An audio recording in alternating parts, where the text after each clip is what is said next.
Hello everyone. In this video, we will see how to turn on message deliver tick mark on Messenger. So let's get into it. First of all, let's navigate to the Messenger app on your phone and tap on the icon to open it. Once it opens up on the screen, from the top left side, tap on the three horizontal lines to open the side menu bar.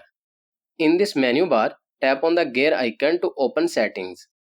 In the settings menu, find active status and tap to open it. Here, you will get two different options. To turn on the message deliver tick mark, you need to turn on the first option, which is show when you are active. Now let's go back to the settings menu and scroll down to find the privacy and safety. Once you find it, tap to open it. Here, open the restricted accounts option. If you have restricted any accounts, you need to remove them from this list to show the deliver tick mark. And that's it. This is how you can turn on message deliver tick mark on Messenger. I hope this video is helpful for you. For more information, please subscribe our YouTube channel and thank you for watching.